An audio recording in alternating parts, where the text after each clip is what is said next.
ಇದು ಬಂದು ಸೈಟ್ ಇನ್ಸ್ಪೆಕ್ಷನ್ಗೆ ಹೋಗಿದ್ದೀವಿ. ಇದು ಏನು ಪ್ರಾಬ್ಲಮ್ ಇದ್ರೆ ಯಾವಾಗಲೂ 6 ಮಂತ್ಸ್ ಮುಂಚೆ ಒಂದು ಮೋಟ್ರು ಕೆಳಗಡೆ ಬಿದ್ದೋಗಿದೆ.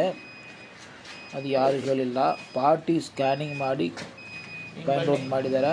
ಆವಾಗ ಹಳೆ ಓನರು ಒಪ್ಕೊಂಡಿದ್ದಾರೆ, ಹೌದು ಸರ್ ಒಂದು ಮೋಟ್ರು ಸ್ಟಕ್ ಆಗಿದೆ, 900 ಫೀಟು ಬೋರು 600 ಸ್ಟಕ್ ಆಗಿದೆ ಅಂತ ಹೇಳಿದರು. ಅದು ರಿಮೂವ್ ಮಾಡಬೇಕು, ಫಿಲ್ಟರ್ ಪಂಪ್ ಐತೆ ಅಂತ.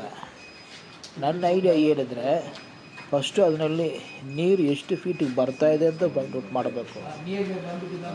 ಅದು ನೋಡಿಬಿಟ್ಟು ನೀರಿದ್ರೆ ಖರ್ಚು ಮಾಡ್ಬೋದು ಸರಿ ಅಂತ.